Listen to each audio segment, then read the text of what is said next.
Hello students, कैसे हैं आप सब लोग। आई होप आपकी पढ़ाई अच्छी चल रही है। लास्ट टाइम हम लोगों ने डिस्कस किया था सेलुलर रेस्पिरेशन, राइट, और उसके डिफरेंट कंटेंट, और उसी चैप्टर में अगला जो टॉपिक है वो हम अब इस स्लाइड में डिस्कस करने वाले हैं। So let's begin. Okay, yes. So आपको थोड़ा थोड़ा रिकॉल कराती हूँ। सबसे पहले लास्ट टाइम हमने क्या डिस्कस किया था, व्हाट इज सेलुलर रेस्पिरेशन, है ना।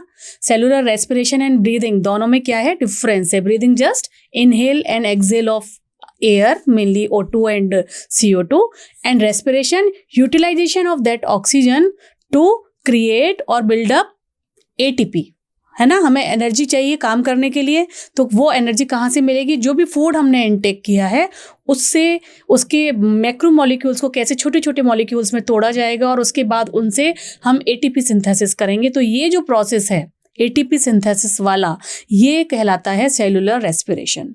ठीक है। और फिर सेलुलर रेस्पिरेशन में हमने क्या डिस्कस किया था, हमने सबसे पहले डिस्कस किया था ग्लाइकोलिसिस, है ना, क्योंकि ग्लाइकोलिसिस सभी में होती है। ग्लाइकोलिसिस के लिए किसी भी चीज़ की ज़रूरत नहीं है। ये जो ग्लाइकोलिसिस है, किसी भी पर्टिकुलर ऑर्गेनेली की ज़रूरत नहीं है। तो ये यूनिसेलुलर में भी होगी और मल्टीसेलुलर में भी होगी।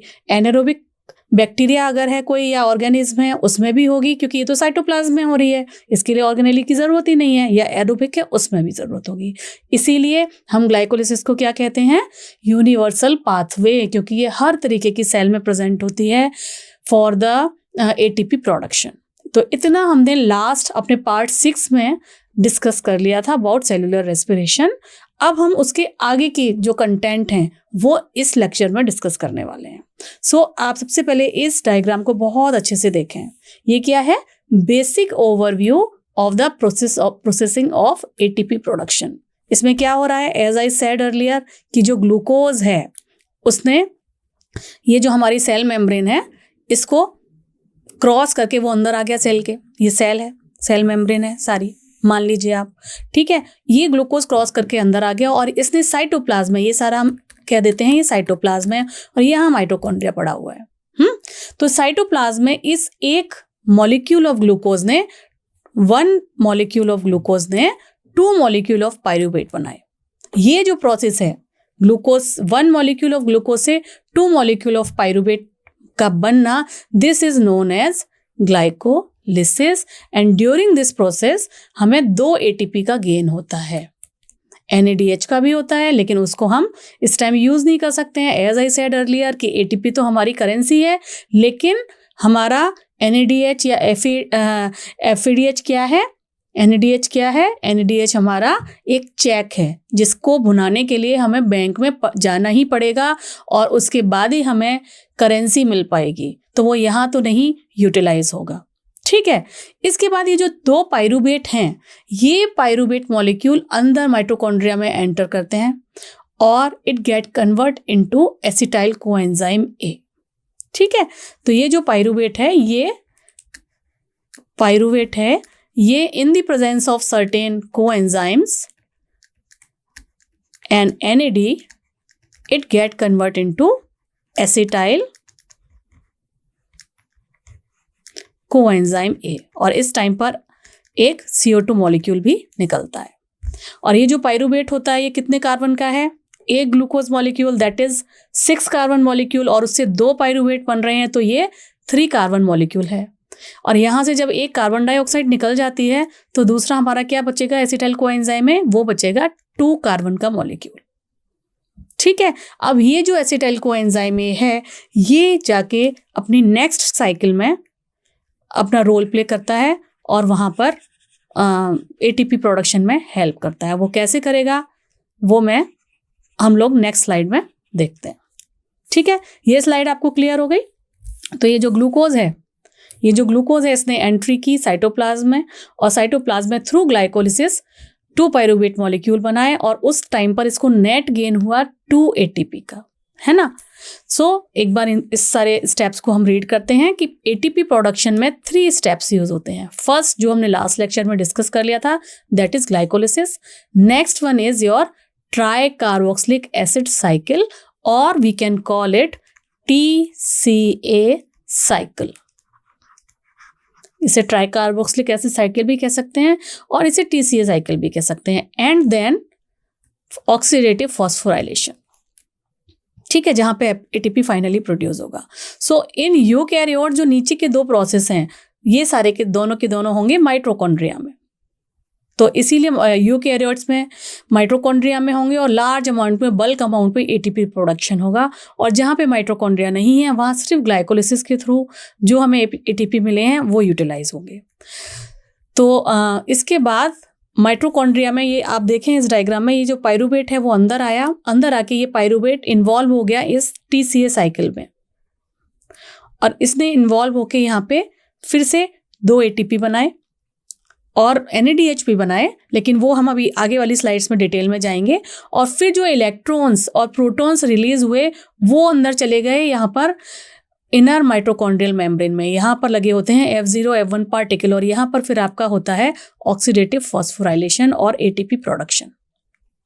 ठीक है, तो 3 स्टेप्स हैं। फर्स्ट आपका जो है साइटोप्लाज्म में होगा, सेकेंड TCA साइकिल ये आपकी कहाँ होगी, मैट्रिक्स में होगी, जो वाटरी चीज है माइटोकॉन्ड्रिया के अंदर, और फिर जो लास्ट में इलेक्ट्रॉन ट्रांसफर होंगे और फाइनली एटीपी जनरेट होगा वो होगा ये जो आपकी इनर मेम्ब्रेन है, इनर माइटोकॉन्ड्रियल मेम्ब्रेन। एक तो हमें इनकी लोकेशन बहुत अच्छे से याद होनी चाहिए, ठीक है। और ये डायग्राम बहुत अच्छे से हमें बता रहा है कि कौन सी साइकिल किस जगह होने वाली है। आई होप ये सारे पॉइंट्स आपको अभी क्लियर हो गए हैं, ठीक है। चलिए तो नेक्स्ट स्लाइड पर हम लोग चलते हैं। Yes, so what is cellular respiration, already हम ये डिस्कस कर चुके हैं, लेकिन ये स्लाइड है तो एक बार फिर से इस स्लाइड को हम रिवाइज कर लेते हैं। What is cellular respiration?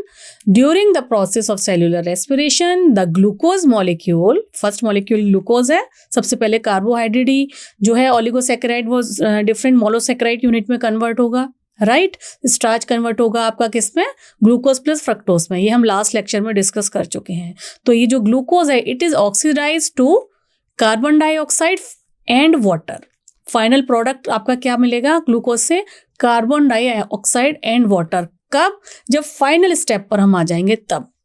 बीच बीच में एक आध मॉलिक्यूल मिलेगा, उसको अभी हम काउंट नहीं कर रहे हैं, लेकिन जो हमारा मेन मॉलिक्यूल है दैट इज ग्लूकोज, वो फाइनली कन्वर्ट हो जाएगा कार्बन डाइऑक्साइड एंड H2O में, ठीक है। और कार्बन का जो फाइनल प्रोडक्ट है वो कार्बन डाइऑक्साइड ही क्यों होगा, क्योंकि कार्बन में 4 बॉन्डिंग है, तो 2 ऑक्सीजन यहाँ लग जाएंगे, 2 यहाँ लग जाएंगे, तो इससे ज़्यादा तो लग ही नहीं सकते, इसीलिए कार्बन डाइऑक्साइड बनेगा। और रिमेनिंग जो हैं, जो इलेक्ट्रॉन्स हैं उनको, जो प्रोटॉन हैं उनको यूटिलाइज करके उनको फाइनली एक्सेप्ट करेगा ऑक्सीजन, और वो आपका वाटर बना देगा। तो फाइनल एक्सेप्टर की फॉर्म में यहाँ पर ऑक्सीजन काम करता है।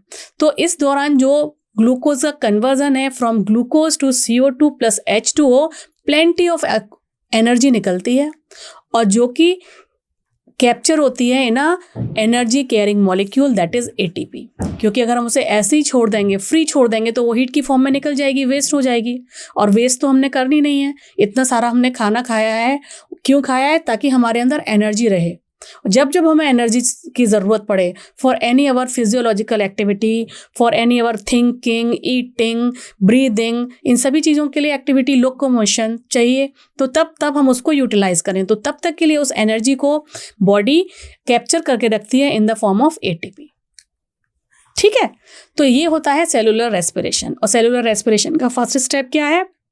ग्लाइकोलिसिस, ठीक है। ग्लाइकोलिसिस में क्या होता है? Generation of pyruvate through the process of glycolysis is the first step, and this is also the first step and fermentation में इसके आगे नहीं जा सकते हैं, लेकिन ग्लाइकोलिसिस तो सभी में होता है, ये हम डिस्कस कर चुके हैं।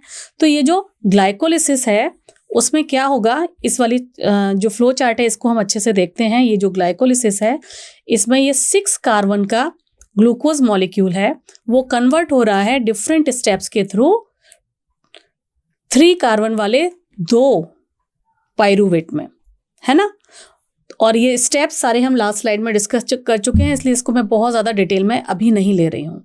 और ये जो पाइरूवेट है, ये पाइरूवेट अगले स्टेप्स में को फॉलो करके यहाँ, अच्छा इन्होंने यहाँ इसमें सारे स्टेप्स इधर भी दिखा दिए हैं, फॉलो करके 2 मॉलिक्यूल्स ऑफ 3 कार्बन पाइरूवेट बनाते हैं, ठीक है। ये जो ग्लूकोज है 6 मॉलिक्यूल वाला, वो 3 मॉलिक्यूल 3 कार्बन मॉलिक्यूल वाले 2 पायरूवेट बनाते हैं और इसमें 2 ATP, यहाँ पर एक ATP इन्होंने यूज़ किया, यहाँ पर एक और किया, 2 ATP यूज़ हुए, यानी कि हम यहाँ लिख सकते हैं कि -2 ATP, ठीक है। और यहाँ पर देखिए इस पोजीशन पे एंड इस पोजीशन पे 2 ATP सिंथेसाइज भी हुए हैं, किससे? एक पायरूवेट मॉलिक्यूल से। तो 2 पायरूवेट मॉलिक्यूल से कितने होंगे? ऑब्वियसली 1 से 2 हो रहे हैं तो 2 से 4 होंगे, राइट। तो यहाँ पर 4 हमारे सिंथेसाइज हो रहे हैं, ठीक है। तो जब 4 और इसी टाइम पर NADH भी बन रहा है ना, तो यहाँ पर NADH भी बन रहा है। एक पायरूवेट मॉलिक्यूल से एक NADH बन रहा है तो 2 से कितने बनेंगे? 2 बनेंगे। या एक ग्लूकोज मॉलिक्यूल से कितने बनेंगे? 2 बनेंगे, सिंपल सी बात है। तो यहाँ पर अगर हम 2 मॉलिक्यूल्स ऑफ NADH, तो ये टोटल कैलकुलेशन हो गई हमारी ग्लाइकोलिसिस की, ठीक है। तो 2 मॉलिक्यूल ऑफ ATP से अगर यहाँ पर 2 मॉलिक्यूल ऑफ ATP काटेंगे तो हमारा कितने बच गए? चलिए मैं इसको ऐसे लिख देती हूँ, 2 ATP एक जगह, यहाँ पर ये वाला लिख दिया, और 2 ATP ये वाला लिख दिया, नीचे वाला, ठीक है। तो ये 2 से ये 2 गए, अब हमारे 2 ATP बच गए, 2 ATP। और जब ये 2 ATP क्या है? करेंसी है, तो ये हमारा क्या हुआ? This is our net gain. ये हमारा इस प्रोसेस में नेट गेन हुआ 2 ATP का। लेकिन यहाँ पर हमने 2 NADH भी मिले हैं ड्यूरिंग प्रोसेस, लेकिन ये हम यहाँ नहीं यूज़ कर सकते हैं, लेकिन कहीं ना कहीं तो यूज़ करेंगे ना। तो अगर हमारे पास क्वेश्चन आ जाता है कि टोटल गेन कितना हुआ, तो हम 2 NADH 1 NADH मॉलिक्यूल हमें देता है 3 मॉलिक्यूल ऑफ ATP, तो 2 मॉलिक्यूल्स कितने देंगे? 6, और 2 यहाँ पर मिल गए हैं। तो अगर इन दोनों को ऐड किया जाए तो टोटल हो जाते हैं 8 ATP। So total gain during glycolysis is 8 ATP, ठीक है, और नेट गेन 2 ATP, ठीक है। ये बात आपको क्लियर हो गई। सारे स्टेप्स हमने लास्ट लेक्चर में डिस्कस किए हुए हैं, तो इनको मैं अभी डिटेल में आपके साथ दोबारा से डिस्कस नहीं कर रही हूँ। बट हाँ, ये क्लियर है आपको कि 1 glucose molecule that is 6 carbon molecule, वो कन्वर्ट होता है 3 कार्बन के पायरूवेट मॉलिक्यूल में, ठीक है, और वो मॉलिक्यूल्स बनते हैं 2, एक ग्लूकोज से 2, ठीक है, okay.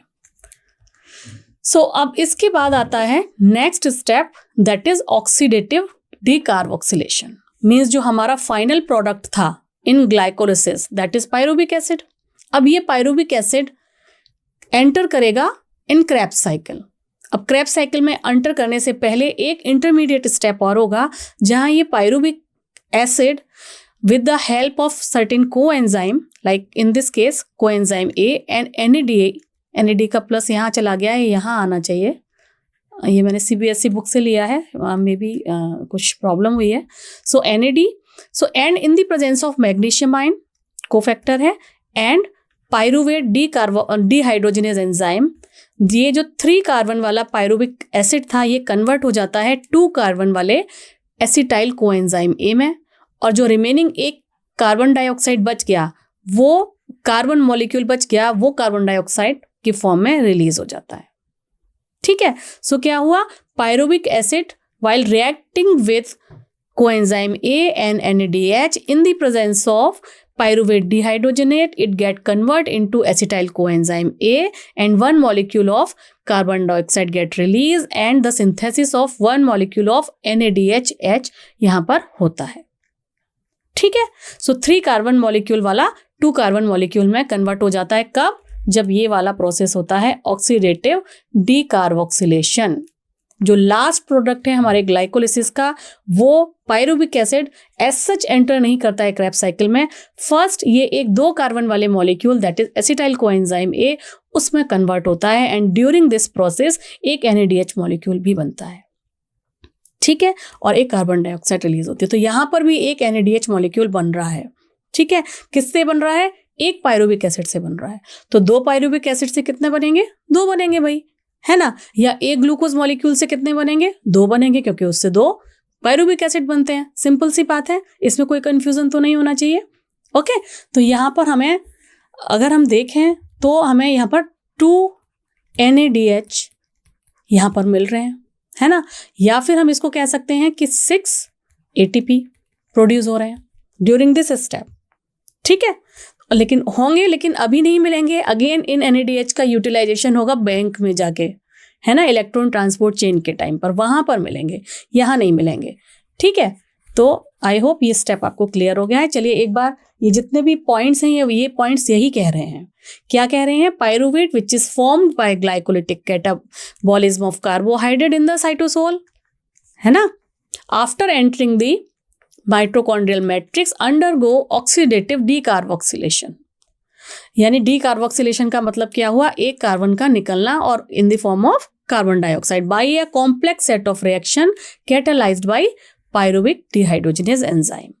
This reaction is catalyzed by pyruvic dehydrogenase enzyme and several coenzymes including NAD and coenzyme A. यही हमने डिस्कस किया था अभी।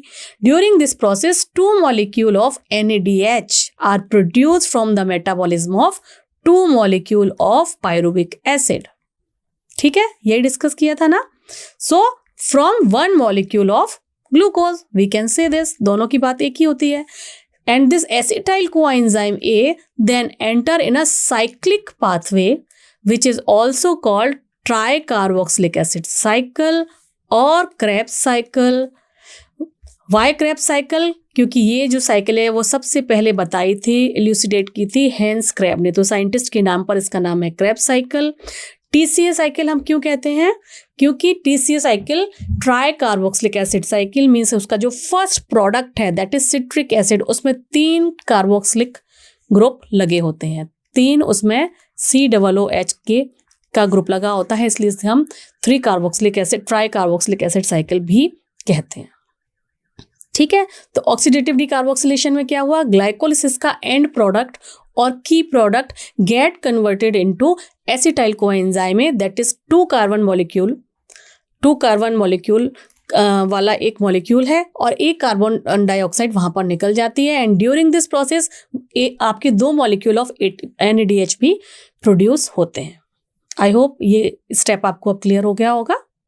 चलिए, so try carboxylic acid cycle, और इसको हम बोल रहे हैं साइकिल, और जबकि ग्लाइकोलिसिस को हम क्या बोलते हैं, that is pathway, means linear pathway, not pathway, linear pathway, क्योंकि उसका जो लास्ट प्रोडक्ट है वो दोबारा फर्स्ट प्रोडक्ट से जाके मिल नहीं रहा, there is no cycle.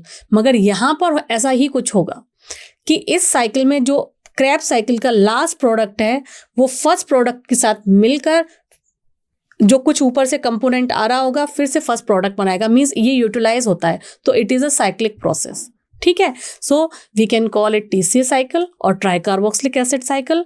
And अगर हम साइंटिस्ट के नाम पर देखते हैं तो इसे क्रेब्स साइकिल भी कहते हैं, एंड सिट्रिक एसिड साइकिल, क्योंकि इसका जो फर्स्ट मॉलिक्यूल है दैट इज सिट्रिक एसिड। आपको नाम क्लियर हो गया, फर्स्ट प्रोडक्ट के नाम पर सिट्रिक एसिड साइकिल, साइंटिस्ट के नाम पर अगर बोला जाए तो क्रेब्स साइकिल, और कार्बोक्सिलिक ग्रुप के हिसाब से देखा जाए तो ट्राई कार्बोक्सिलिक एसिड साइकिल बोला जाता है।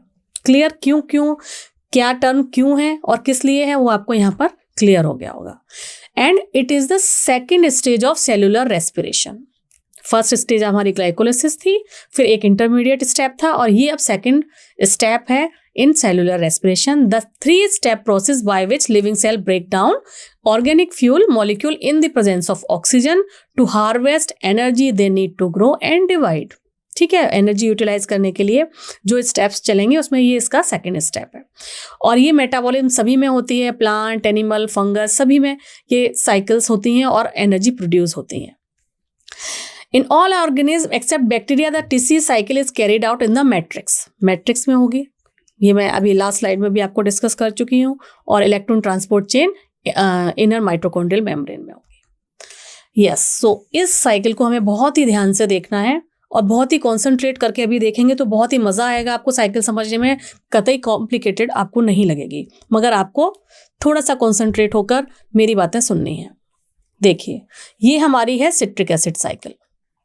अब इस सिट्रिक एसिड साइकिल में एंटर करेगा हमारा 1 मॉलिक्यूल ऑफ पायरूवेट, जो किसका लास्ट प्रोडक्ट है और की प्रोडक्ट है ग्लाइकोलिसिस का, और ये स्टेप अभी हमने डीकार्बोक्सिलेशन वाला पढ़ लिया है।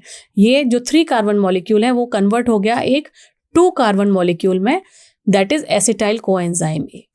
तो ये जो 2 कार्बन मॉलिक्यूल था वो इसकी लास्ट प्रोडक्ट से, that is 4 carbon molecule, ऑक्जेलो acetic acid से मिलके 4 + 2 क्या बनाया, 6 कार्बन मॉलिक्यूल का सिट्रिक एसिड बना दिया। ठीक है, अब ये सिट्रिक एसिड है, इसी के नाम पर इसका नाम सिट्रिक एसिड साइकिल भी है। क्यों? क्योंकि ये फर्स्ट प्रोडक्ट है। तो ये जो 6 कार्बन एटम है ये फाइनली फिर से कन्वर्ट होगा 4 कार्बन में। ठीक है, क्योंकि ये लास्ट प्रोडक्ट दोबारा से रिसाइकिल होने वाला है इस साइकिल में। ठीक है, तो हमें ये याद रखना है कि फर्स्ट जो प्रोडक्ट है क्रेब्स साइकिल का, that is your citric acid and it is 6 carbon atom molecule, और जो लास्ट प्रोडक्ट है that is ऑक्जेलो acetic acid, this is 4 carbon atom. और ये हमें पता है कि पाइरूवेट से एक कार्बन डाइऑक्साइड निकल जाती है और इसलिए 2 कार्बन का बच जाता है, तो 2 + 4 6। ठीक है, now this first product citric acid cycle try to get convert into 4 carbon molecule. कोई भी वो ऐसा मॉलिक्यूल बनाएगा, और खासतौर से यहाँ तो ऑक्जेलो एसिटिक एसिड बनाएगा जो कि 4 कार्बन का हो। तो 4 कार्बन का बनाने के लिए वो क्या करेगा, अपने इनिशियल स्टेप्स पर क्या करेगा, एक एक करके कार्बन रिलीज करेगा। तो देखिए सिट्रिक एसिड साइकिल में जो फर्स्ट प्रोडक्ट है सिट्रिक एसिड वो कन्वर्ट हो जाता है 5 कार्बन में। पहले यहाँ पर 1 कार्बन रिलीज करता है ये, तो अभी कन्वर्ट हो गया 5 में। ठीक है, और ये बन गया अल्फा ग्लूटेरिक एसिड। यहाँ पर एक किया और जब कार्बन डाइऑक्साइड रिलीज हुआ तब हमारा एक NADH भी बन गया। ठीक है, अब फिर से 4 बनाने हैं ना, तो यहाँ पर 1 कार्बन निकाला, फिर से अल्फा ग्लूटेरिक एसिड कन्वर्ट होगा अपने दूसरे प्रोडक्ट्स में जो कि 4 कार्बन एटम के होंगे, और उस दौरान फिर से 1 कार्बन डाइऑक्साइड रिलीज होगी, तभी तो कन्वर्ट होगा। 1 कार्बन रिलीज करेगा और कार्बन के पास 4 वैलेंसी है, तो 2-2 के साथ जुड़ के वो कार्बन डाइऑक्साइड की फॉर्म में कन्वर्ट हो जाएगा। यहाँ पर दूसरा कार्बन डाइऑक्साइड यहाँ पर रिलीज हो गया और इस टाइम पर फिर से क्या हुआ, NADH बन गया। ठीक है, तो क्या हुआ, your first product that is citric acid cycle get converted into 5 carbon molecule and then successively 4 carbon molecule, and during this process it release carbon dioxide. Initial 2 step में उसने कार्बन डाइऑक्साइड रिलीज की, और in the same step जब carbon dioxide उसने release की NADH भी form कर दिया, यहां भी कर दिया, यहां भी कर दिया। ठीक है, अब इसके बाद डिफरेंट स्टेप में ड्यूरिंग दिस स्टेप वो कन्वर्ट हो गया 6 to 5 and then 5 to 4। 4 is your succinic acid. Next product आपका है सक्सिनिक एसिड, और जब ये कन्वर्जन चल रहा था तो उसी टाइम पर GDP GTP में कन्वर्ट हुआ। ठीक है, GDP GTP में कन्वर्ट हुआ, और इस GTP ने अपनी जो फॉस्फेट ग्रुप था वो इसने दे दिया ADP को, और ADP देन कन्वर्ट हो गया ATP में। तो अगर आप इसे GDP to GTP कहें या ATP कहें, एक ही बात है। ये अपना जो फॉस्फेट ग्रुप है वो फिर ADP को ट्रांसफर कर देता है। ठीक है, तो यहाँ पर हम कह सकते हैं कि एक ATP मॉलिक्यूल या GTP मॉलिक्यूल बना। Now from this succinic acid that is 4 carbon atom, it get convert into malic acid, that is again a 4 carbon atom, and during this process conversion of succinic acid to malic acid there is a production of FeDH2 occur। FeDH2 यहाँ पर बनता है। ठीक है, and then malic acid to oxaloacetic acid, 4 carbon ही चल रहा है। अब 4 कार्बन से 3 कार्बन 2 कार्बन नहीं बनेगा, जो भी कंपोनेंट बनेगा, जो भी मॉलिक्यूल बनेगा दैट इज 4 कार्बन। यहाँ पे 5 के बाद जब ये 4 आ गया, इसके बाद 4 ही 4 चलेगा। ठीक है, तो ये जो मैलिक एसिड है, मैलिक एसिड कन्वर्ट हो जाएगा ऑक्जेलो एसिटिक एसिड में, that is 4 carbon atom, and during this process again you will get another NADH। तो यहाँ पर NADH आप देख रहे हैं, यहाँ पे कोई भी कार्बन डाइऑक्साइड रिलीज नहीं हो रही है, अकेला NADH बन रहा है। क्यों बन रहा है? क्योंकि हमारे को लास्ट प्रोडक्ट जो है वो 4 कार्बन वाला ही चाहिए था। अगर हम फिर से यहाँ पर इस स्टेप में हमारी बॉडी कार्बन डाइऑक्साइड रिलीज कर देगी तो 3 कार्बन मॉलिक्यूल रह जाएगा, फिर ये साइक्लिक प्रोसेस हो ही नहीं पाएगा। साइक्लिक प्रोसेस होने के लिए जो फर्स्ट सबस्ट्रेट है, ये एक्ट एज अ सबस्ट्रेट, ये जो है ऑक्जेलो एसिटिक एसिड ही यूज होता है, तभी तो साइकिल पूरी चलती है। 4 कार्बन एटम का जो मॉलिक्यूल है वो एसिटाइल कोएंजाइम A जो कि 2 कार्बन है, उन दोनों से मिलकर फर्स्ट प्रोडक्ट सिट्रिक एसिड बनाता है ना। तो यहाँ पर कार्बन डाइऑक्साइड आपकी रिलीज नहीं होगी। इनिशियली फर्स्ट 2 स्टेप्स में हमारी कार्बन डाइऑक्साइड रिलीज होगी। ठीक है, तो 1 molecule of pyruvate get convert into acetyl coenzyme A, that is 2 carbon atom molecule. और इस स्टेप में कैसे होगा, एक कार्बन डाइऑक्साइड रिलीज हुई एंड एक NADH हमारा बना। ठीक है, अब ये एसिटाइल कोएंजाइम में सिट्रिक एसिड साइकिल में एंट्री करता है और ये किसके साथ कंबाइन करेगा, ऑक्जेलो एसिटिक एसिड, इसके साथ ये कंबाइन करके बना देगा citric acid, that is 6 carbon atom molecule. ये 6 कार्बन एटम मॉलिक्यूल है, इसको फर्दर डिफरेंट छोटे छोटे स्टेप से कन्वर्ट होना है 4 कार्बन एटम। तो ये क्या करेगा, पहले स्टेप में कुछ कार्बन डाइऑक्साइड निकाल देगा, उसके बाद सेकंड स्टेप में कुछ कार्बन डाइऑक्साइड निकाल देगा। जब पहला कार्बन निकालेगा तो 5 कार्बन का मॉलिक्यूल बनेगा, that is alpha keto glutaric acid. ठीक है, फिर दोबारा कार्बन डाइऑक्साइड निकाल देगा, फिर जो अगला प्रोडक्ट बनाएगा that is again your succinic acid. Although इसके बीच में एक दो स्टेप्स में और कुछ मॉलिक्यूल्स भी हैं, लेकिन आपकी एनसीईआरटी में नहीं दिया हुआ है तो मैं उनको डिटेल में नहीं ले रही हूँ। ठीक है, और इस स्टेप पर भी कार्बन डाइऑक्साइड आपकी निकल जाएगी और जब जब कार्बन डाइऑक्साइड निकलेगी यहाँ पर NADH बनेगा, प्रोड्यूस होगा। ठीक है, and then succinic acid convert होगा in malic acid, that is again 4 carbon atom molecule और इस स्टेप पर भी आपका FADH2 बनेगा and then malic acid to oxaloacetic acid, and during this step again NADH is produced but there is no carbon dioxide released। क्यों नहीं release होगी, हम कई बार डिस्कस कर चुके हैं। तो अब सिट्रिक एसिड साइकिल को अगर हम मोटा मोटा देखें, यहाँ पर हम देखते हैं कि एक NADH यहाँ मिला 1, ठीक है, यहाँ पर दूसरा मिला 2, यहाँ पर तीसरा मिला 3 और एक FADH मिला। ठीक है, तो 3 मिले NADH रिलीज हुए during citric acid cycle of 1 pyruvate. और यहाँ पे बात कितने की हो रही है, 2 पाइरूवेट, एक ग्लूकोज मॉलिक्यूल या 2 पाइरूवेट। ठीक है, तो 2 पाइरूवेट अगर हम एक का ही चलिए कैलकुलेशन करते हैं, फिर हम डबल कर देंगे मल्टीप्लाइड बाई 2, तो यहाँ 3 मिले और एक से मिलता है 3, तो 9 टोटल में लिख सकती हूँ, 9 ATP लिख सकती हूँ, है ना। 3 यहाँ से, 3 यहाँ से, 3 यहाँ से, ठीक है, और एक FADH2 मिला, इससे मिलते हैं 2 ATP। ठीक है, और एक यहाँ पर GTP मिला, तो यहाँ पर ये जो फिर से ATP बनाएगा, यहाँ सॉरी, तो यहाँ पर फिर हमसे लिख सकते हैं 1 ATP। तो यहाँ कितने मिल गए, 9, 10, 11, 12, 12 ATP। किससे, फ्रॉम 1 मॉलिक्यूल ऑफ पाइरूवेट। एक मॉलिक्यूल ऑफ पाइरुविक एसिड से हमें 12 ATP मिल रहे हैं, तो 2 मॉलिक्यूल से कितने मिलेंगे, सो 2 मॉलिक्यूल्स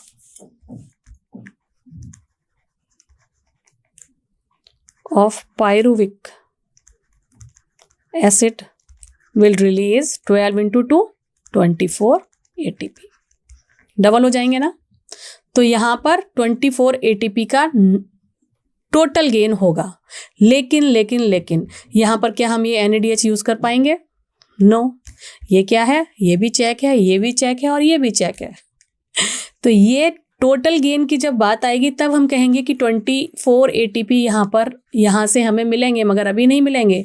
तब मिलेंगे जब हम बैंक में जाएंगे, यानी माइटोकॉन्ड्रिया की इनर मेम्ब्रेन में जाके ऑक्सीडेटिव फॉस्फोराइलेशन होगा, है ना। तो यहाँ पर नेट गेन कितना हुआ, यहाँ पर भी नेट गेन ATP का 2 मॉलिक्यूल ही हुए हैं जो कि GTP वाले हैं।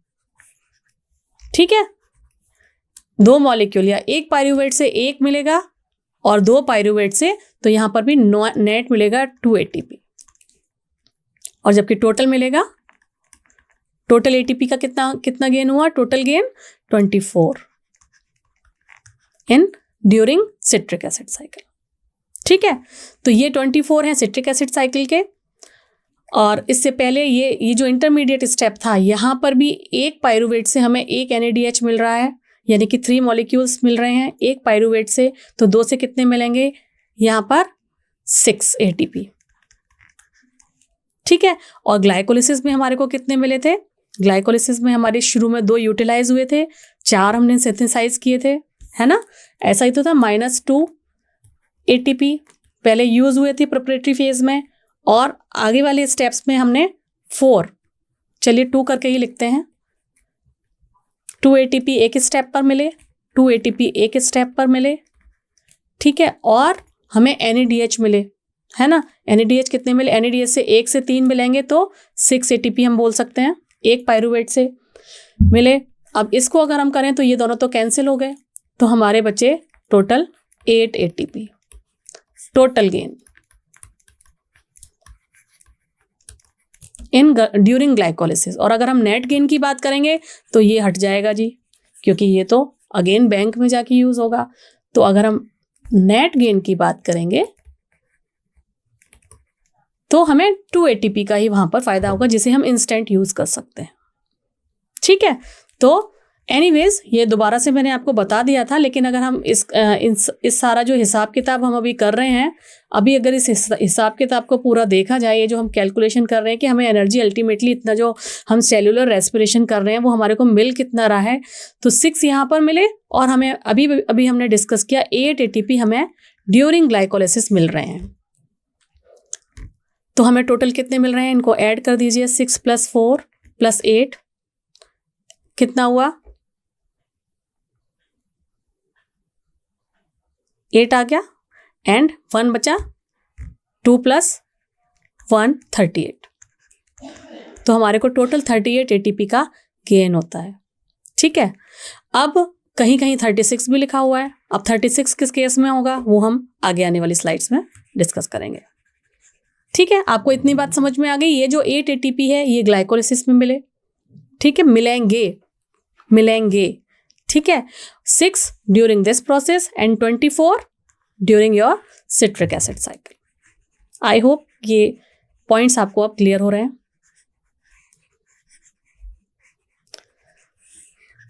So this is about citric acid cycle. मुझे लगता है आपको ये सारे पॉइंट्स क्लियर हो गए होंगे। अब हम नेक्स्ट स्लाइड पर मूव करते हैं। Yes, so next is your electron transport chain. जब सिट्रिक एसिड साइकिल जो मैट्रिक्स में हो रही थी उसके थ्रू डिफरेंट NADH रिलीज हो रहे हैं अलग अलग स्टेप पर, और किसी एक स्टेप पर हमारा GTP भी बन रहा है जो फाइनली कन्वर्ट होता है ATP में। तो ये जो NADH है वो सारे के सारे अब आगे मेन टारगेट पर, जहां पर ये कन्वर्ट होंगे ATP पर, और उसे हम बोलते हैं इलेक्ट्रॉन ट्रांसपोर्ट चेन, ठीक है। So this electron transport chain is a process by which NADH and FADH2 are oxidised. यहां पर इसका ऑक्सीडेशन होगा and a protein gradient is form, ठीक है। तो ऑक्सीडाइज होने का मतलब क्या हुआ, रिमूवल ऑफ हाइड्रोजन। इससे हाइड्रोजन रिमूव होगा और एक प्रोटॉन ग्रेडियंट यहां पर बन जाएगा। और जब हाइड्रोजन रिलीज होगा, इसका क्या मतलब हुआ, हाइड्रोजन में क्या होता है, एक हाइड्रोजन में क्या होता है, एक इलेक्ट्रॉन होता है जी, और एक प्रोटॉन होता है। तो कभी कभी आपसे इलेक्ट्रॉन के टर्म में यहाँ पर बात की जाएगी, कभी कभी प्रोटॉन के टर्म में बात की जाएगी। आपको समझना है हाइड्रोजन रिमूवल है तो दोनों चीज़ें, उसकी जो कंपोनेंट हैं वो अलग हो गए हैं और अलग अलग पाथवे से वो ट्रांसफर होंगे, one carrier to another carrier and successively another carrier, जिसे इलेक्ट्रॉन ट्रांसपोर्ट चेन कहते हैं, ठीक है। और जो प्रोटॉन है वो एक ग्रेडियंट डेवलप कर लेगा और वो डायरेक्टली मेम्ब्रेन को क्रॉस करेगा। And this is the oxidative phosphorylation in which making of ATP occur. Okay, making of ATP occur by using proton gradient generated by electron transport chain. Oxidative phosphorylation क्या है? Phosphorylation means making of ATP by the proton gradient which is generated by electron transport chain. So respiration by mitochondria, oxidation of substrate is coupled to the phosphorylation of ADP. Respiration means consumption of oxygen proceed only when ADP is present, ठीक है। तभी तो ADP present होगा, वो उसको phosphate group देगा और हमारा ATP बनेगा, एनर्जी हमारी कंज्यूम होगी, एक किसी एक फॉर्म में जनरेट हो जाएगी जिसे हम फर्दर यूज कर सकते हैं। और इसीलिए the amount of oxygen consume depend upon the amount of ADP added, उस पर ही डिपेंड करेगा। सो in electron transport chain it is a series of sequentially oxidation and reduction reactions. तो इसे हम रेडॉक्स रिएक्शंस भी कहते हैं। कहीं ऑक्सीडेशन हो रहा होता है, कहीं रिडक्शन हो रहा होता है, कहीं लॉस ऑफ हाइड्रोजन हो रहा होता है, कहीं गेन ऑफ हाइड्रोजन हो रहा होता है। और इसमें हमें फाइनली ऑक्सीजन का रोल भी देखने को मिलता है कि ऑक्सीजन अल्टीमेटली क्यों चाहिए हमें। रेस्पिरेशन में, ब्रीदिंग में हम ऑक्सीजन ले रहे हैं, क्यों चाहिए, वो हमारा अल्टीमेटली करती क्या है, ठीक है। यहाँ हमें पता चलता है इलेक्ट्रॉन ट्रांसपोर्ट चेन में कि ऑक्सीजन का रोल क्या है। It is a final acceptor, वो हम अपनी कमिंग स्लाइड्स में डिस्कस करेंगे. Okay, so in this particular chain passes electron from NADH or FeDH to oxygen and produce H2O. ठीक है, ये तो इन्होंने यही लिख दिया, through a series of protein complex. तो oxygen act as a final acceptor का काम करती है और वो इलेक्ट्रॉन्स को एक्सेप्ट करती है और उसके बाद H2O बना लेती है. ठीक है, सिंस NAD और FeD are in limited supply, they must be recycle, और ये क्योंकि कम होते हैं तो ये रिसाइकिल भी हो जाते हैं.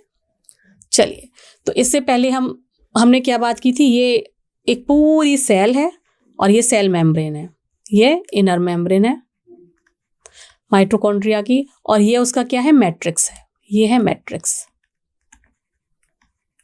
तो मैट्रिक्स में हमारी हुई क्रेब्स साइकिल और इसके बाहर है साइटोप्लाज्म, वहाँ से आया पायरुवेट, यहाँ पर इसने क्रेब्स साइकिल कर दी ऐसे. ठीक है, क्रेब्स साइकिल यहाँ चली और यहाँ पर उसने बहुत सारे NADH2 FeDH2 ये रिलीज़ किए, और इसके बाद ये जो NADH2 FeDH2 हैं ये चले गए इनर मेम्ब्रेन पर माइटोकॉन्ड्रिया की, और वहाँ पर उन्होंने इलेक्ट्रॉन और प्रोटॉन को सेपरेटली आगे मूव किया वन कैरियर टू अनदर. ठीक है, और इलेक्ट्रॉन्स मूव हुए from one carrier to another and proton gradient develop हुआ, तो उन्होंने डायरेक्टली मेम्ब्रेन को क्रॉस किया. तो इसको बोलते हैं electron transport chain.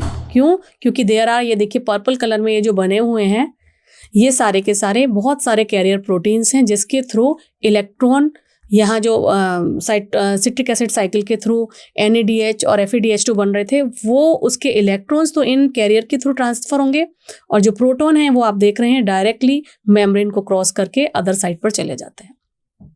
So electrons from NADH produced in the mitochondrial matrix during citric acid cycle are oxidized by NADH dehydrogenase, that is your complex 1. ये जो complex 1 है, यहाँ पर in the presence of an enzyme that is known as NADH dehydroxylase, यहाँ पर ये oxidise हो जाते हैं और ऑक्सीडाइज होके NADH gets convert into NAD and hydrogen ion. ठीक है, तो हाइड्रोजन आयन जो प्रोटॉन है वो डायरेक्टली निकलेगा और जो इसके इलेक्ट्रॉन है वो कॉम्प्लेक्स 1 से कॉम्प्लेक्स 2 में आएगा, देन कॉम्प्लेक्स 2 से कॉम्प्लेक्स 3 एंड सक्सेसिवली कॉम्प्लेक्स 4. सो यहाँ पर सीरीज ऑफ प्रोटीन्स लगे हुए हैं, प्रोटीन कैरियर लगे हुए हैं जिसके थ्रू इलेक्ट्रॉन्स मूव करते हैं. ओके, सो ये इसका यहाँ पर ऑक्सीडेशन हुआ और ऑक्सीडेशन होके ये NADH में कन्वर्ट हुआ और इसने यहाँ पर प्रोटॉन और इलेक्ट्रॉन अलग कर दिए. ठीक है, और जो इलेक्ट्रॉन्स थे वो फर्दर किसने रिसीव किए, यूबिक्विनॉन ने. यहाँ पर ये येलो कलर का जो दिया हुआ है, इस यूबिक्विनॉन ने इन इलेक्ट्रॉन्स को एक्सेप्ट कर लिया and reducing equivalent via FeDH2. इसने यहाँ से भी लिया, और ये जो FeDH2 जो आपको पता है सिट्रिक एसिड साइकिल में एक स्टेप पर बन रहा था, ठीक है, वो डायरेक्टली कॉम्प्लेक्स 2 में गया और यहाँ पर इसका ऑक्सीडेशन हुआ सक्सिनेट से और ये कन्वर्ट हो गया FeD में, और यहाँ जो इसके इलेक्ट्रॉन्स थे वो भी यूबिक्विनॉन ने ले लिए. आपको याद होगा, मैं चलिए पुरानी साइकिल आपको दिखा देती हूँ. ये देखिए यहाँ पर बन रहा है ना, ये हमारा FeDH2 सक्सिनिक एसिड से, है ना. Succinic acid when it gets convert into malic acid, यहाँ पर FeDH2 फॉर्म हो रहा है.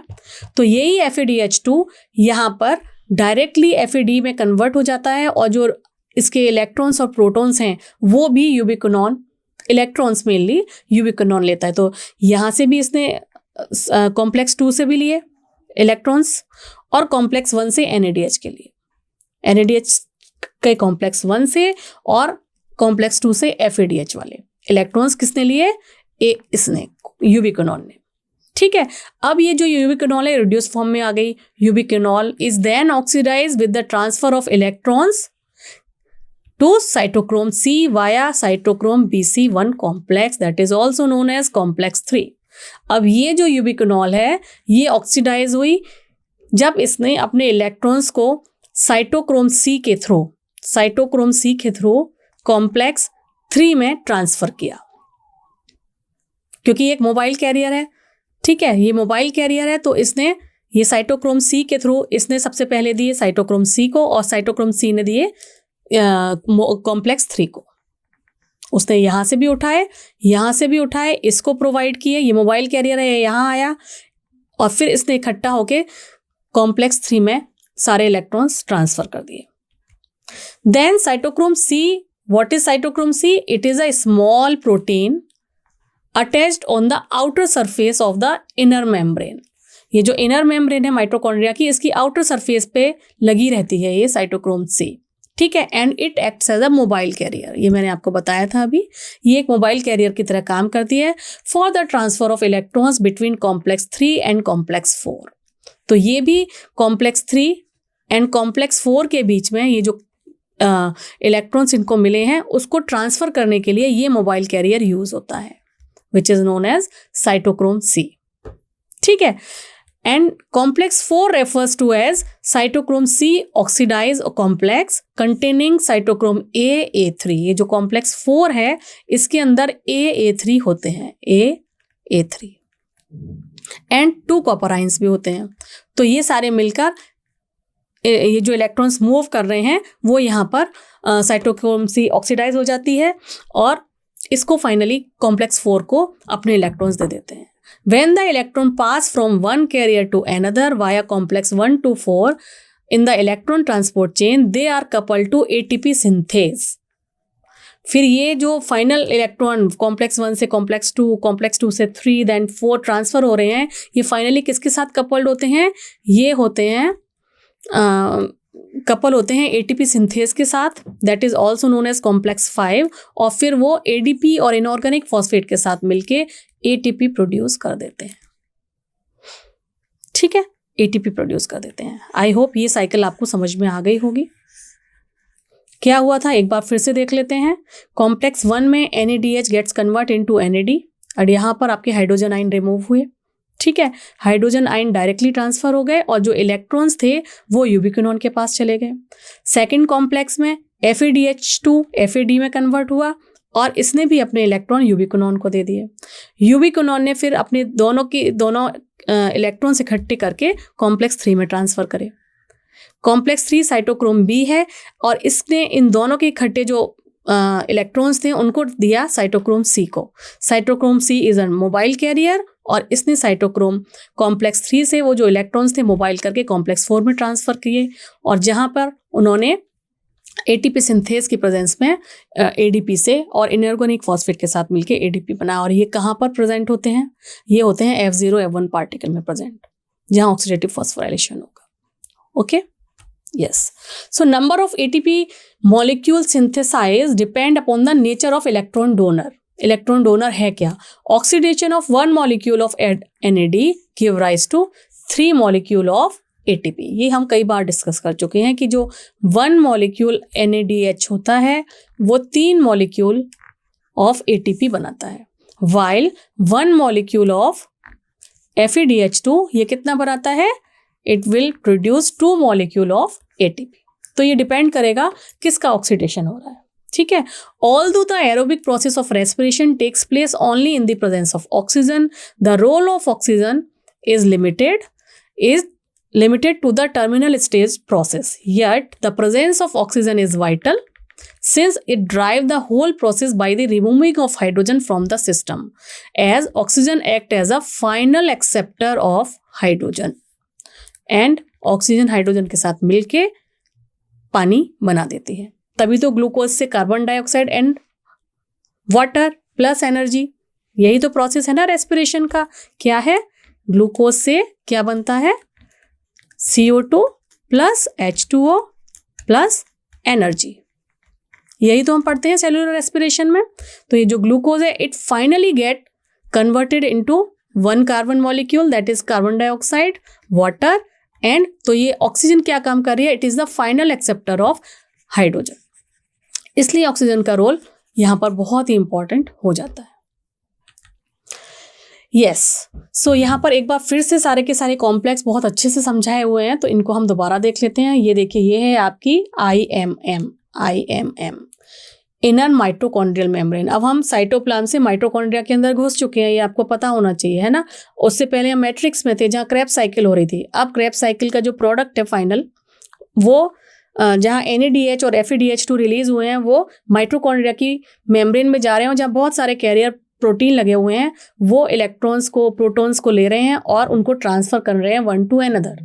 ये प्रोसेस चल रहा है अभी, ठीक है। So this is your inner mitochondrial membrane, this is your matrix, okay, जहां पर different kind of NADH, FADH2 release हो रहे हैं, ठीक है। और ये है इनर मेम्ब्रेन स्पेस, ठीक है। सो पहला कॉम्प्लेक्स 1 का क्या काम है, where NADH electron enter to the chain, यहाँ it get convert into NAD, और इसके जो इलेक्ट्रॉन थे वो चेन में कॉम्प्लेक्स 1 में इन्होंने एंटर कर लिए। इलेक्ट्रॉन यहाँ एंटर किए, FMN ने रिलीज किया, देन फेरस सल्फेट ने यहाँ पर एक कॉम्प्लेक्स है उसने एक्सेप्ट करे, और फिर इसके थ्रू ट्रांसफर हो के ये यूबिक्विनोन जो कि एक मोबाइल कैरियर है, it is a mobile carrier, ठीक है। कोएंजाइम Q जो होता है ये एक मोबाइल कैरियर है, इसने एक शटल के थ्रू यहाँ से इलेक्ट्रॉन्स को एक्सेप्ट करके कॉम्प्लेक्स 3 में यहाँ से पहुँचा दिया। सिमिलरली ये जो कॉम्प्लेक्स 2 था, इस कॉम्प्लेक्स 2 में वो जो क्रेब्स साइकिल में सक्सिनेट टू फ्यूमरेट कन्वर्ट हो रहा था और FAD बन रहा था, तो यहाँ पर इसने इस FAD के थ्रू भी FADH2 बन रहा था, तो उसके हाइड्रोजन और इलेक्ट्रॉन्स भी यहाँ से इसने ट्रांसफर किए, इसने भी यूबिक्विनोन को दे दिए, और यूबिक्विनोन को देकर इसने भी साइटोक्रोम B को दे दिए। तो यहाँ से कॉम्प्लेक्स 1 के इलेक्ट्रॉन्स ट्रांसफर हो रहे हैं, और यहाँ से सेकंड कॉम्प्लेक्स से भी यूबिक्विनोन के थ्रू इलेक्ट्रॉन्स ट्रांसफर हो रहे हैं, और फाइनली किसके पास जा रहे हैं, ये जा रहे हैं कॉम्प्लेक्स 3 में, that is your cytochrome BC1। BC1 क्यों कह रहे हैं, क्योंकि पहले साइटोक्रोम B ने लिए हैं इलेक्ट्रॉन्स, देन C1 ने लिए हैं, तो जिसने पहले लिए हैं उसका नाम पहले आएगा BC1। I hope it is clear. ये देखिए आपको ये पूरा डायग्राम अच्छे से समझ में आ रहा होगा।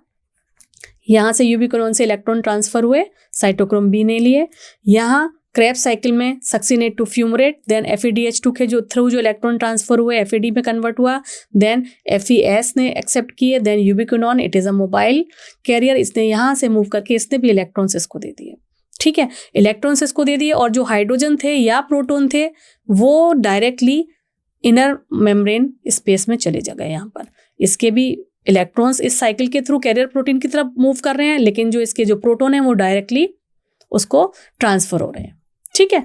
तो ये कॉम्प्लेक्स 3 में गए, एंड देन कॉम्प्लेक्स 3 से यहाँ से जो कॉम्प्लेक्स 1 से इलेक्ट्रॉन्स मिले हैं और जो कॉम्प्लेक्स 2 से इलेक्ट्रॉन्स मिले हैं उन्होंने इकट्ठे लिया उनको साइटोक्रोम C ने, cytochrome C which is a shuttle electron which is another carrier, mobile carrier, और उसने इन इलेक्ट्रॉन्स को पहुंचाया फिर कॉम्प्लेक्स 4 में, it acts as a shuttle electrons, और इलेक्ट्रॉन्स को इन्होंने 4th कॉम्प्लेक्स में पहुंचाया which contains cytochrome A3 and certain copper ions. ये देखिए कॉपर आयन को सबसे पहले दिया, देन साइटोक्रोम A3, तो इसलिए इसको साइटोक्रोम A3 कॉम्प्लेक्स भी कहते हैं, ठीक है। जब इसने यहाँ पर पहुंचा दिए उसके बाद ये जो इलेक्ट्रॉन्स हैं वो इलेक्ट्रॉन्स जो है यूटिलाइज होंगे फर्दर टू प्रोड्यूस वाटर, ये एक्सेप्ट कर लिए जाएंगे वाया ऑक्सीजन।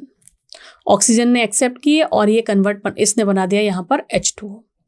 तो और किसने बनाया, complex 4। Complex 4 is also known as cytochrome C oxidase in the presence of cytochrome C oxidase, cytochrome C बोलते हैं, और साइटोक्रोम C ऑक्सीडेज की प्रेजेंस में इसने बनाए। और ये जितने भी यहाँ पर प्रोटॉन निकल रहे थे, ये जितने भी प्रोटॉन निकल रहे थे, तो इस जब एक तरफ प्रोटॉन की कॉन्सेंट्रेशन ज़्यादा हो गई तो यहाँ पर एक ग्रेडियंट डेवलप हो गया, ठीक है। जब ग्रेडियंट डेवलप हो गया तो वो सारे के सारे इकट्ठे होके क्या करेंगे, वो फिर वापस आना चाहेंगे, ग्रेडियंट डेवलप हो गया। तो F0 F1 पार्टिकल के through in the presence of ATP synthase ये इलेक्ट्रॉन्स दोबारा इधर मूव करेंगे। जब ये प्रोटॉन्स जब इधर आएंगे तो इन the presence of inorganic phosphate ADP gate convert into ATP, और यहाँ पे ATP का ह्यूज ATP का प्रोडक्शन होता है, ठीक है। So the electron flows through complex 1, 3 and 4, complex 1, 3 and this is your 4, ठीक है ना, ये येलो वाला and your green 1 and 4 release energy which is use to pump proton across the inner mitochondrial membrane to form a proton gradient. जब ये transfer हो रहे हैं तो इसके थ्रू, ट्रांसफर के थ्रू एक एनर्जी रिलीज हो रही है और फिर एक प्रोटोन ग्रेडियंट डेवलप हो रहा है. Proton gradient has lot of potential energy. When the energy is released then proton flow back into the matrix. जब एनर्जी रिलीज होगी, जब वहाँ उधर एक तरफ कॉन्सेंट्रेशन ज्यादा हो रही है तो वो दोबारा से इस तरफ वापस आएंगे through ATP synthase. The energy drive ATP synthesis.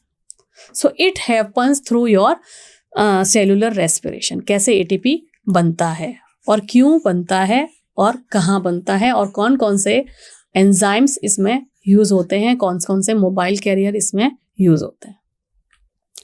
अब अगर इसको दोबारा से एक चार्ट की फॉर्म में देखें तो ये देखिए, ग्लूकोज टू पायरूवेट कन्वर्ट हुआ किसके थ्रू? ग्लाइकोलिसिस के थ्रू.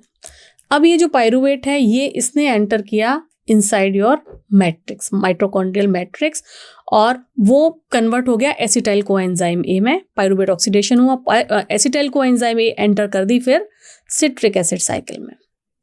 सिट्रिक एसिड साइकिल में जगह जगह पर NADH रिलीज हुए, FADH2 रिलीज हुआ, और उसके बाद ये जितने भी मॉलिक्यूल रिलीज हुए वो, क्योंकि यहाँ तो यूज हो नहीं सकते हैं, वो फर्दर चले गए आपकी जो इनर मेम्ब्रेन है, ये वाली जो इनर मेम्ब्रेन बनाई हुई है इन्होंने, ये वहाँ पर क्या लगे हुए हैं? F0 F1 पार्टिकल लगे हुए हैं. वहाँ पर बहुत सारे मोबाइल कैरियर लगे हुए हैं. ये देखिए, ये वाली जो मेम्ब्रेन है इस पर चले गए और वहाँ पर उन्होंने इनर मेम्ब्रेन पे लगे हुए बहुत सारे कैरियर के थ्रू इलेक्ट्रॉन्स को सेपरेटली मूव किया एंड प्रोटॉन्स डायरेक्टली मूव हुए, तो प्रोटोन ग्रेडियंट डेवलप हुआ. ठीक है, इलेक्ट्रॉन्स फाइनली एक्सेप्ट किए ऑक्सीजन ने, प्रोटोन ग्रेडियंट डेवलप हुआ, प्रोटॉन्स वापस आए और उसने फिर एनर्जी प्रोड्यूस की इन द फॉर्म ऑफ ATP. ये यहाँ पर सारा हुआ है. तो 3 डिफरेंट स्टेप पर ATP प्रोड्यूस हो रहा है. कुछ ATP यहाँ प्रोड्यूस हो रहा है जिसे हम बोलेंगे सबस्ट्रेट लेवल फॉस्फोराइलेशन. ग्लाइकोलिसिस में 2 ATP प्रोड्यूस हुए थे. कुछ ATP हमारे सिट्रिक एसिड साइकिल में भी हो रहे हैं जो GTP था. ठीक है, तो यहाँ इसको भी सबस्ट्रेट लेवल और ऑक्सीडेटिव फॉस्फोराइलेशन, जब पूरा का पूरा ATP यहाँ पर oxidative phosphorylation through electron transport chain and chemiosmosis के थ्रू प्रोड्यूस होता है. तो यहाँ पर जब फाइनल बल्क में होता है that is known as oxidative phosphorylation, और वो होता है कहाँ पर? हमारे इलेक्ट्रॉन ट्रांसपोर्ट चेन में.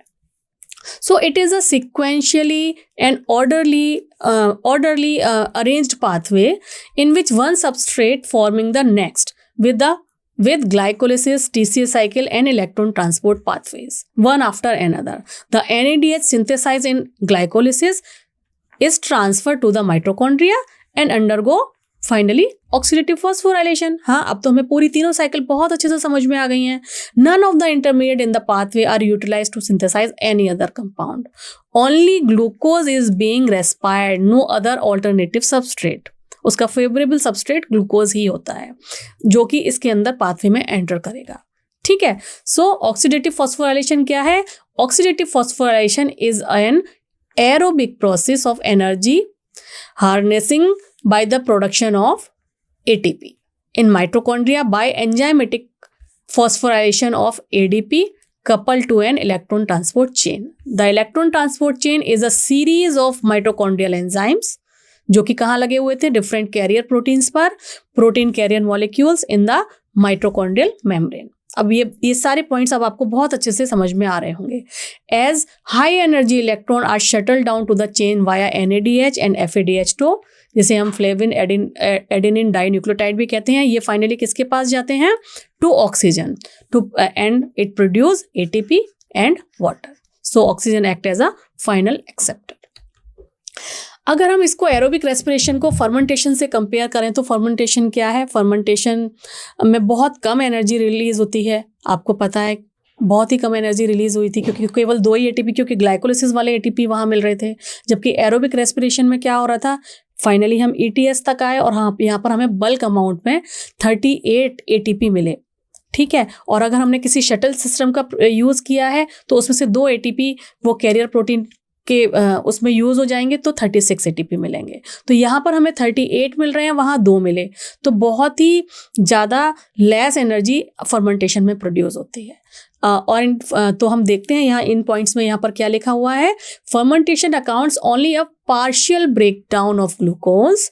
यहाँ पार्शियल ब्रेकडाउन हुआ था when glucose gets convert into pyruvic acid and then finally alcohol और लैक्टिक एसिड, है ना। हमने लास्ट लेक्चर में डिस्कस किया था कि ग्लूकोज से या तो लैक्टिक एसिड बन जाता है या एल्कोहल बन जाता है, ठीक है। यही तो फर्मेंटेशन है। और जो यहाँ पे NADH यूज होता है जो कि रिसाइकिल वहाँ करता रहता है और इस प्रोसेस में केवल 2 ATP मिलते हैं।